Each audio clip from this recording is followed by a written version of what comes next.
Hi, it's Mike from Gear Diary, here to take a look at the newest action RPG release, Torchlight 2. And this comes from Runic Games, and we're right here.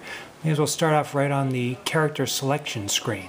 You have 4 classes, 2 genders, so you can choose to be an Embermage, which is basically a offensive magic user, Berserker, Beast Magic, Engineer, basically using a variety of weaponry, and then the Outlander, who uses guns as well as magic.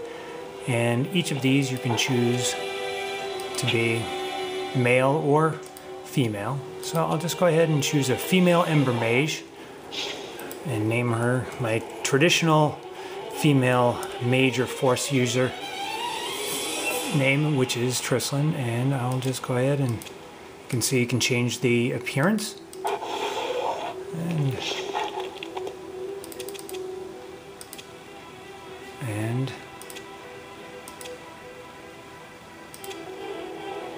And there we go. So you can make those changes, or you can randomize it. And what did I get? Okay, that works with me also. Really doesn't matter all that much.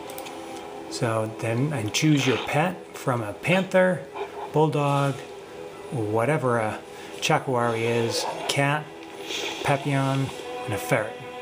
So I will choose a cat who looks rather oh, again, a nice cat. The name for the cat is a professor. That works for me also. And you have casual, normal, veteran, elite, and I'll just start with casual. It's just for fun. And you change single player, and here we go. So 2 minutes later, we are into the game. You can see that this is going to be an action-based game, loads of loot everywhere. And we start right in. Deep beneath Torchlight, and we'll come back after. Okay, so now we're past the cutscene and into the game. And if you look around, you've got your character along with your pet.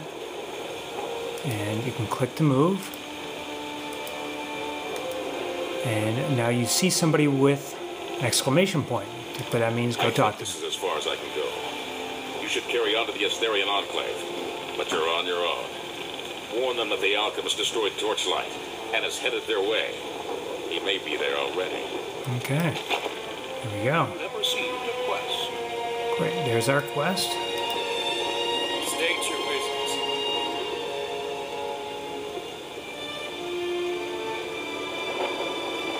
Okay.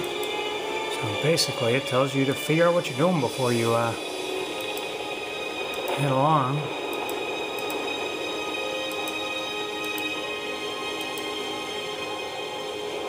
Okay, so there's myself, and now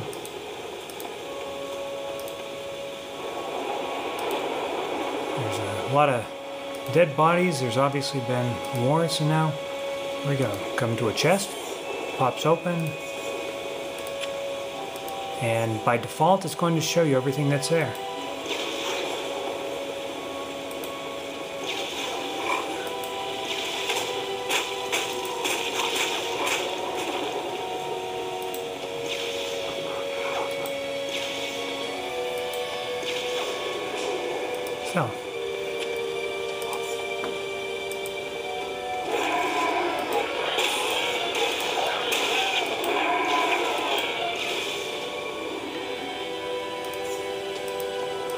So this is very much a standard Diablo clone style game in which you're just right-clicking to kill everything in your path.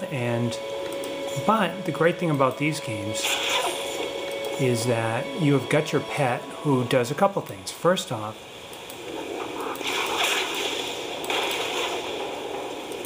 they will help you in combat. So they are truly there to assist you in any way they can. But at the same time,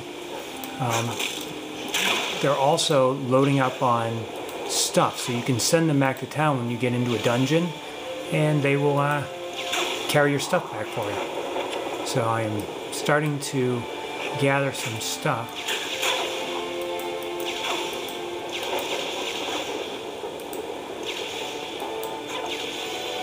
and now I'm just leveled up, and this is, okay, there's my charge, so how much I can gain, and along here is actually the experience bar, and that'll tell me how far I've got to go to my next level. So since I've leveled up, hey, let's go to the screen, and which is right there, go to the skill screen, and I have skills of Inferno, Fire Magic, Frost Magic, and Lightning Magic. So I right now have got just a single thing, which is my Magnus Spear, which is basically your basic firebolt. So I'm going to go ahead and put a point into there, so I have no skill points left. And inventory. As I gather things, you may have noticed I picked up light gloves, I picked up light boots. Rather than just dumping into here, they auto-equipped. And that's something really cool with Torchlight. Rather than having to say, okay, now what was it that I just got? You know, it will go ahead and put your equipment in place for you. And quests, and there's my quest number 1.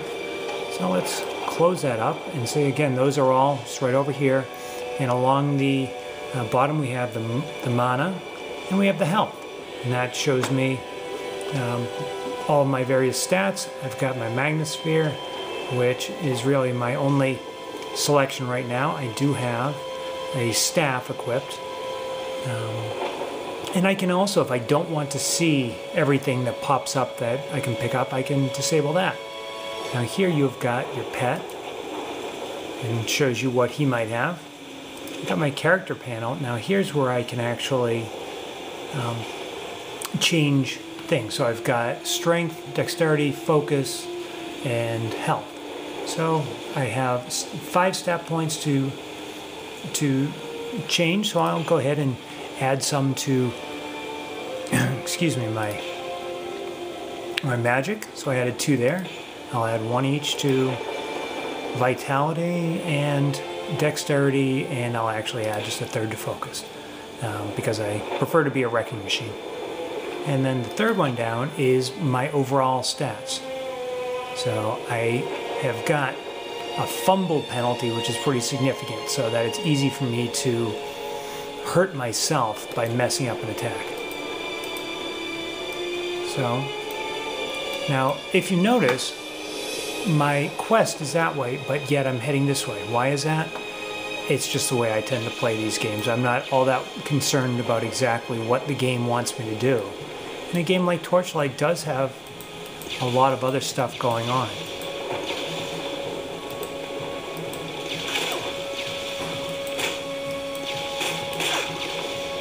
So I can go ahead and pick up a staff, whether or not it's better.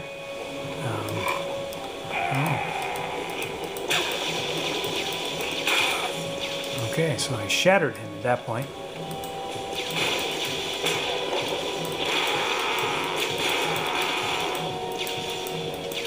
My mana is low. Fortunately, my mana is low, but it will recharge. But instead, I could just go over and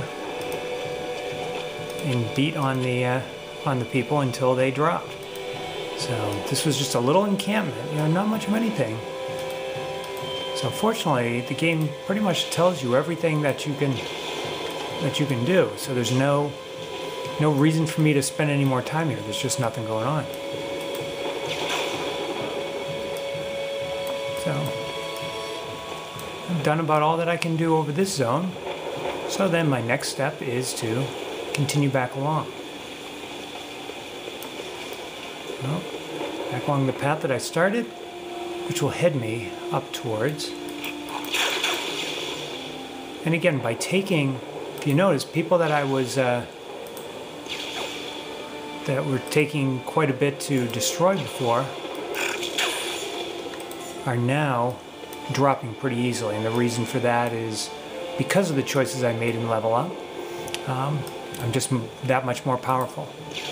I'm more vulnerable, but it hasn't affected me. And in reality, by playing the game on casual difficulty, it's going to make it just that much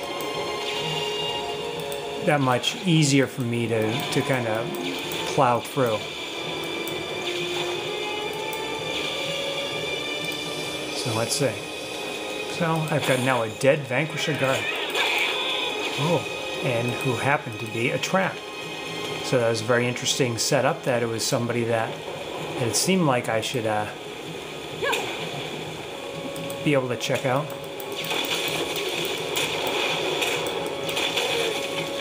So my pet definitely helped me there.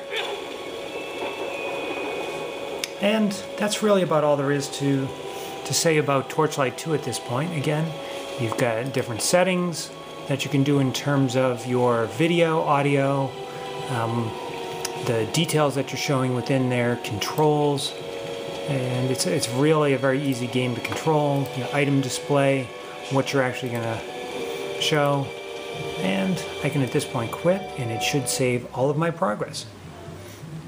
And there we go. So this is Mike from Gear Diary, taking a quick look, first hands-on Torchlight 2.